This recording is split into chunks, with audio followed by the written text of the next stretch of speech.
La Escuela de Artesanías de Limba tiene como objetivo la formación de artesanos profesionales capaces de prevenir, afrontar y resolver todo tipo de problemas con respecto a las artesanías, ya sean artísticos, técnicos, creativos, industriales o comerciales. Yo soy Alexia y hoy en De Todo los invito a que juntos visitemos una vez más esta escuela, pero ahora conozcamos el taller de cerámica. ¿Están listos? Desde la Colonia Tránsito en la Ciudad de México, vamos a comenzar.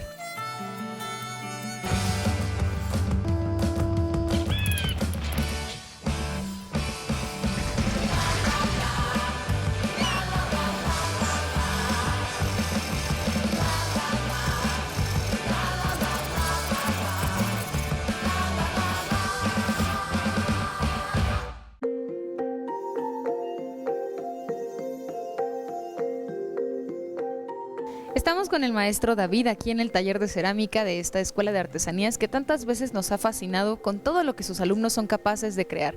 Y tenemos que decir, David, que la cerámica es una de las primeras manifestaciones artísticas en los seres humanos. Existen vestigios de cerámica desde el neolítico, incluso las culturas prehispánicas nos dejaron valiosísimos objetos, todos hechos con este material. Entonces estamos hablando de algo más allá que una artesanía normal. Sí, yo creo que la cerámica es inherente al ser humano y por lo cual pues lleva tantos años con nosotros, ¿no? ¿Cuáles son las características de este material?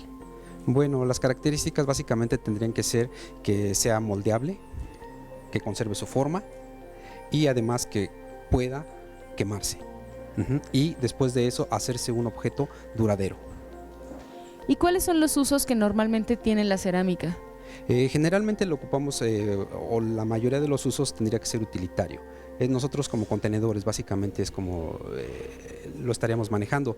De ahí se manejarían desde lo que sean platos, tazas, bowls, floreros, piezas decorativas. En fin, la cerámica creo que tiene una amplia gama de usos para nosotros. Además, las propiedades de este material también son muy interesantes porque como contenedor nos permite que es impermeable, pues, ¿no? Los líquidos no en todos tipos de cerámica se derraman, es algo que se puede exponer al calor, es decir, es muy noble. Sí, va a depender de las características que nosotros necesitemos de nuestro producto cerámico, cómo nosotros vamos a diseñarlo. Dependiendo del tipo de uso va a ser las características que nosotros le vayamos a dar a ese artículo. Particularmente aquí en la Escuela de Artesanías tiene esa característica. Nosotros generamos desde lo que son nuestros cuerpos cerámicos hasta nuestros acabados. Nosotros no compramos ningún producto hecho. O sea, todo se genera desde aquí. De hecho, aquí en la escuela se genera mucho lo que es la parte de la investigación, ¿sí? La investigación en cuanto a lo que son pastas y en lo que son vidriados o algún otro tipo de decoración. Como podemos observar en la parte de atrás, estamos viendo lo que es la parte de lo que es la investigación. En esta parte están desarrollando lo que serían colores y acabados. En este caso sería un vidriado y están desarrollando ciertas propiedades. Se generan toda esa cantidad de pruebas porque de ahí van a salir probablemente 2 o 3 o 5 piezas que serían útiles para nosotros. Y como en todo tipo de artesanías, la cerámica tiene un proceso con el cual se construyen. Nosotros ya vemos los objetos terminados y preciosos, pero existe todo un proceso largo de investigación y también de trabajo detrás de ellos. ¿Cómo comienza este proceso? Bueno, el proceso comienza desde lo que sería la hechura de nuestra pasta, homogeneizar la pasta, la hidratación, después secar la pasta, después pasaríamos por un proceso de amasado, que sería lo que están haciendo en la parte de atrás. Para nosotros el barro debe de ir libre de burbujas, porque este tipo de burbujas dentro de un horno nos estaría generando un problema de explosiones dentro del horno. Entonces nosotros, antes de trabajar cualquier tipo de pieza, primero lo que tenemos que hacer es amasar adecuadamente. Después ya comenzaríamos a lo que sería generar nuestro objeto. Existen muchas técnicas por las cuales se puede generar un objeto. Podría ser a base de cuerdas, como por ejemplo el caso del cilindro que tenemos aquí a espaldas.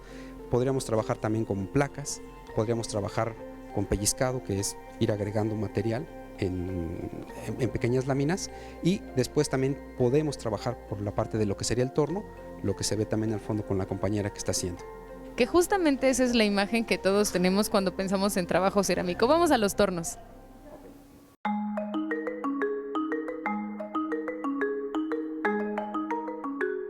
El trabajo con la cerámica, siempre que lo observamos, nos parece de cualidades extraordinarias, es decir, es un material moldeable que después se vuelve rígido y seguramente en el proceso para poder tener estas transformaciones intervienen diferentes herramientas que no son sencillas de utilizar.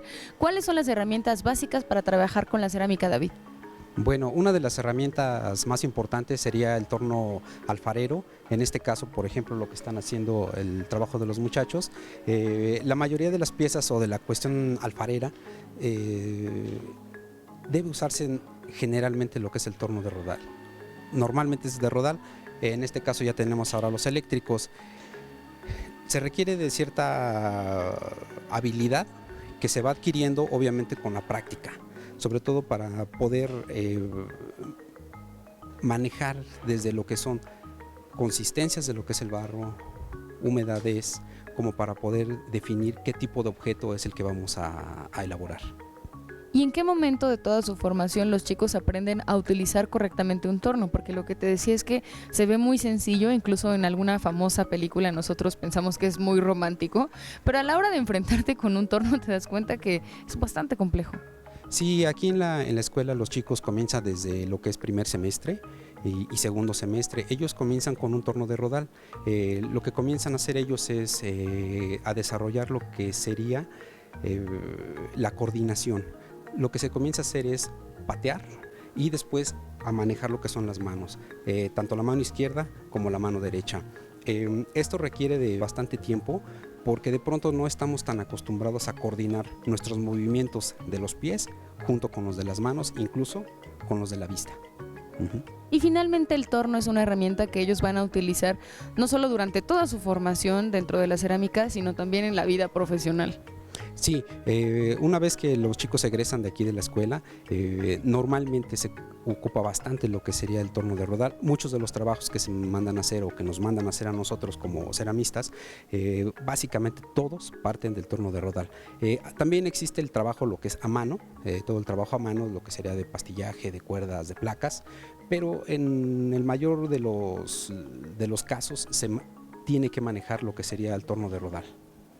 ¿Para qué tipo de piezas utilizamos un torno? ¿Para todas? ¿O hay algunas que no necesariamente tienen que pasar por ahí? No para todas, normalmente serían para piezas que son utilitarias en general, pero también existen algunos otros tipos de trabajos que se pueden generar, digamos que piezas utilitarias, pero a partir de lo que serían moldes. Nosotros ocupamos un sistema de lo que sería semi-industrial, nosotros ocupamos lo que sería la moldería, pero nosotros ya a partir de ahí estaríamos ocupando el yeso cerámico. Para hacer una reproducción, por ejemplo, de una pieza, si nos piden, no sé, 200, 300, 500 piezas, nosotros nos tenemos que auxiliar ya con moldería. Generar todo en torno sería muy, muy, muy complicado. Es que el torno es un trabajo verdaderamente artesanal. Cada una de las piezas que está hecha en torno tiene no solo la paciencia y la dedicación de los artesanos, sino también un cachito de su corazón, porque es un trabajo que verdaderamente se hace con toda la conciencia del mundo. Así es, yo diría que el trabajo que se hace generalmente en torno siempre lleva un pedazo de lo que es, incluso hasta la actitud que uno tenga en ese día, ¿no? A veces el torno se deja, a veces no se deja. Es algo muy, muy curioso. Tiene que estar uno completamente concentrado en lo que va uno a generar en el torno. De otra manera, no puedes generar la pieza que tú deseas, ¿no? Tienes que dedicarte y estar concentrado con él. David, ¿y cuál es la diferencia entre un torno de patear y uno eléctrico? ¿Dista mucho? Seguramente les hace el trabajo un poco más sencillo. Sí, el torno eléctrico pues ya se comienza a hacer mucho más sencillo lo que sería el trabajo. El torno de rodal tiene la particularidad de que se ocupa todo el cuerpo y se desarrolla lo que sería la coordinación. Obviamente existen algunas comunidades en las cuales nosotros, bueno, ellos no cuentan con luz eléctrica, entonces no habría manera de tener un torno eléctrico. Además también la cuestión de los costos, ¿no? Un torno eléctrico es un poco caro. El torno de rodal es mucho más sencillo de generar y de fabricar, y ese se puede ocupar en cualquier lado. Es el tradicional, el ancestral, digamos. El tradicional, el que vemos en todos lados o en la mayoría de las comunidades, ¿no?, que existen aquí en México, ¿no?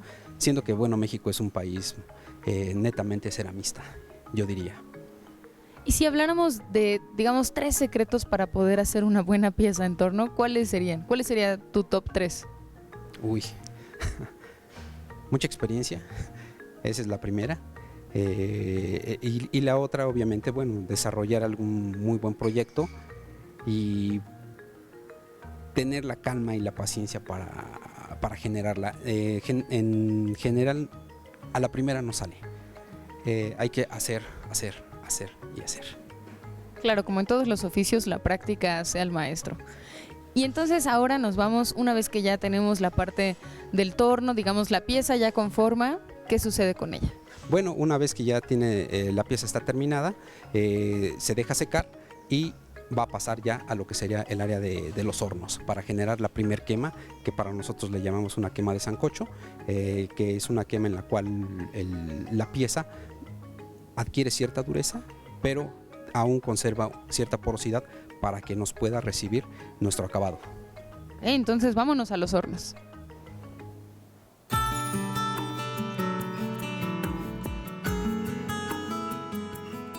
Ya estamos en el área de los hornos. Este es un área muy padre porque aquí podemos ver las piezas ya terminadas, algunas apenas por entrar, y entonces hay de todo. David, ¿de qué depende la temperatura a la que metemos una pieza al horno? Bueno, va a depender del uso y la temperatura a la que se tiene que llevar a cabo esta quema. En este caso, ahorita se está cargando esta parte del horno, piezas crudas. Las piezas crudas necesitan una primer quema que nosotros le llamamos quema de sancocho, que estamos hablando entre los 850 950 grados, para que la pieza tenga cierta dureza, ya se pueda manipular, y además tenga cierta porosidad para que nos pueda detener lo que sería nuestro vidriado o el acabado que nosotros vayamos a darle a esa pieza. En este caso, una pieza sancochada sería una pieza como esta. Esta pieza ya no es tan frágil, ya tiene cierta dureza, pero además conserva una porosidad, y esa porosidad nos va a servir para que nuestro acabado que le vamos a aplicar se adhiera adecuadamente, para que posteriormente entre a una segunda quema, en la cual sí ya vamos a depender ahí de qué temperatura es a la que se va a quemar nuestro producto, para meter a una quema, digamos que final, o la quema de esmalte que nosotros le llamamos. Una pieza que ya está esmaltada, cruda, sería una pieza como esta. No la toco porque el vidriado queda como una especie de polvo, entonces yo aquí estaría arruinando un poquito el acabado. Esta pieza ya está preparada para que entre a una quema de esmalte. Una vez que entra a esa quema de esmalte, bueno, ya tendría su acabado final, como las piezas que vamos a ver después. ¿Y cuántos tipos de temperatura existen en el horno y de qué depende que metamos una pieza a cada una de estas temperaturas? Ok, bueno, nosotros aquí en la escuela manejamos 3 tipos de temperatura. Sería baja temperatura, que va a los 1050 grados aproximadamente. Una media temperatura, que es a 1150 grados, y una alta temperatura, que es 1240. ¿De qué va a depender? Depende del uso. Va a depender del uso de la pieza y también de los materiales que nosotros estemos ocupando. Obviamente, para nosotros, a mayor temperatura, nuestra pieza va a ser de una mayor dureza, una mayor resistencia mecánica, como por ejemplo una vajilla, por ejemplo un florero. Las bajas temperaturas normalmente se ocupan para, bueno, piezas que pueden estar en contacto más con el fuego, y en este caso, particularmente en la escuela, es como para que los chicos se ubiquen y sepan qué materiales funcionan bien para bajas temperaturas, para medias temperaturas y para altas temperaturas.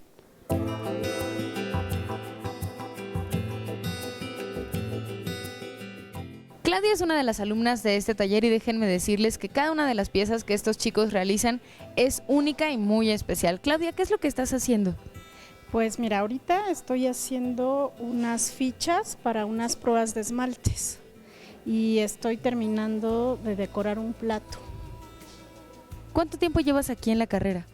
Pues ya voy a salir, ya 3 años. ¿Y por qué decidiste estudiar cerámica? Mira, decidí estudiar cerámica porque siempre he estado enfocada en las artes y pues en la cerámica puedes aplicar varias de las artes, ¿no? Dibujo, pintura, escultura, Entonces es como muy completa la cerámica. Claro, y no hay nada como conocer las técnicas, los procesos, los materiales para que tu trabajo sea el que realmente estás imaginándote. Este plato es muy hermoso. ¿Qué es esto? Pues mira, es un plato para botana, es un plato botanero y bueno, yo lo pensé, lo quise hacer un poco distinto a lo que hay, ¿no? Es un plato pues utilitario, pero pues lleva dibujo, lo que hablábamos, ¿no? Un poco de pintura y pues, es utilitario. Y este es un corazón. Es un corazón y aquí en los hoyitos se colocan los palillos para las botanitas. Está hermoso, es hermoso. Muchas gracias, Claudia. Sí, de nada.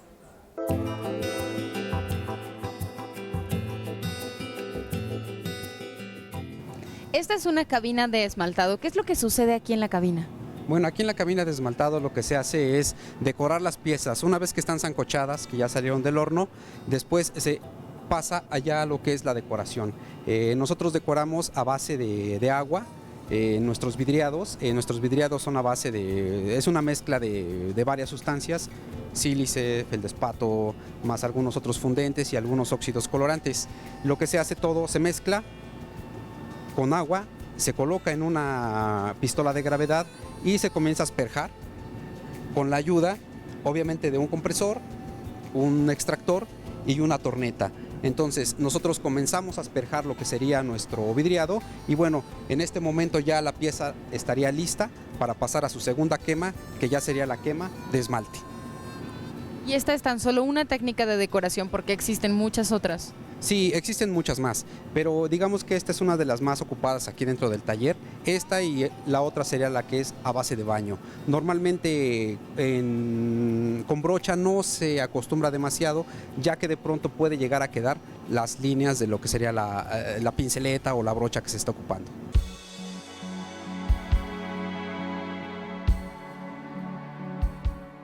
Ahora nos encontramos en el salón de exhibiciones donde podemos encontrar cada una de las técnicas perfectamente reflejadas en diferentes objetos, todos muy hermosos. David, ¿cuáles son las diferentes técnicas que están expuestas aquí? Bueno, una de las primeras técnicas con la que los chicos comienzan a trabajar sería la técnica de placas. Lo que se hace es generar placas de determinados tamaños, conservarlas completamente derechas para que éstas no se tuerzan y el objeto se vea pues chueco. Esto va a llevar bastante trabajo porque el trabajo de secado es muy importante para nosotros en la cerámica. Una vez que las placas tienen determinada consistencia, las placas se van cortando y después se van uniendo. Después hay que tener mucho cuidado en la parte del secado, en las partes de unión de estas mismas placas, para que no se vayan a torcer o se vayan a comenzar a rajar. Esto le ayuda a los chicos para comenzar a identificar en qué consistencias se deben de manejar este tipo de trabajo, que serían las placas. Como ya lo comenté, el secado es muy importante, no nada más en este tipo de técnica, en todas las técnicas.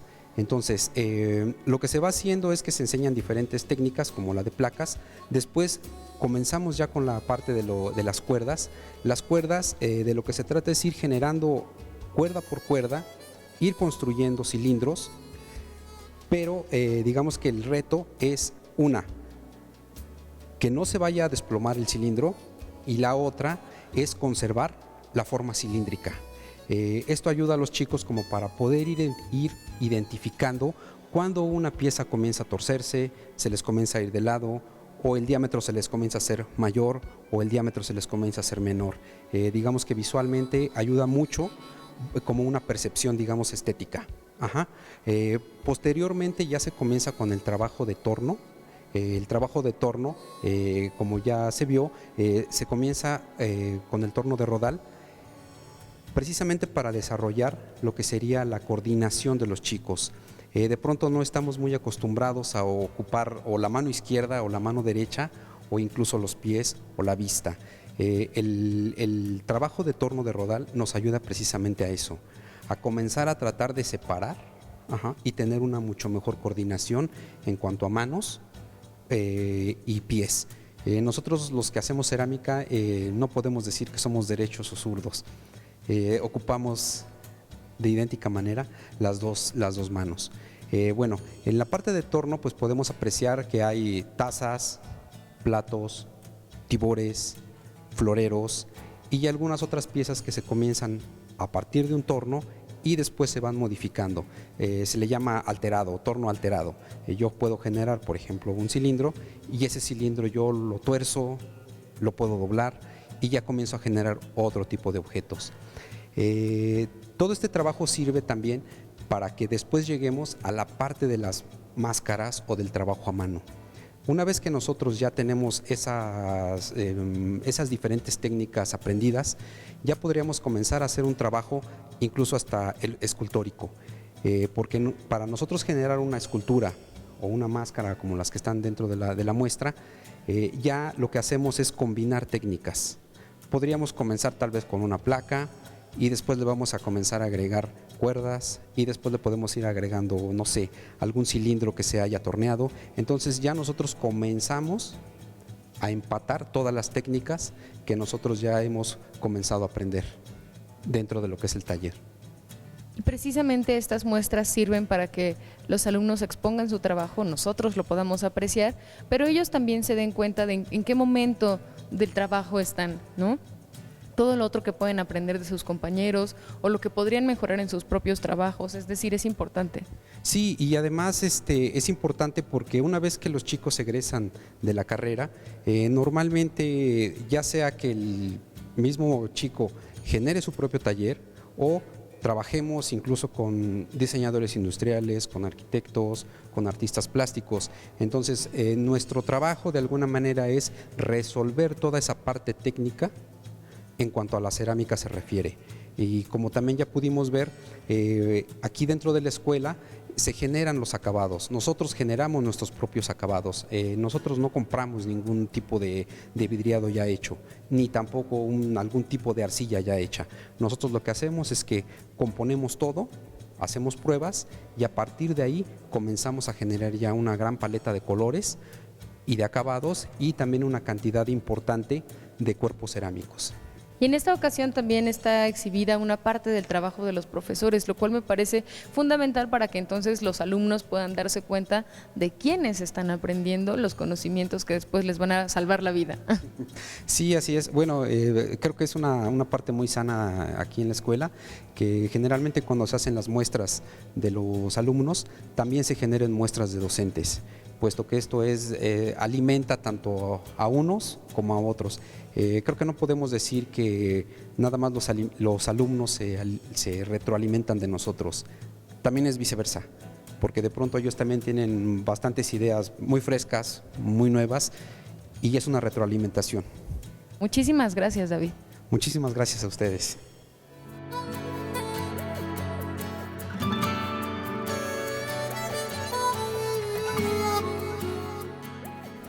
El gran talento que existe en las manos de estos jóvenes artesanos queda demostrado en cada una de las piezas que realizan, reafirmando así que en México las artesanías son parte esencial de nuestra cultura.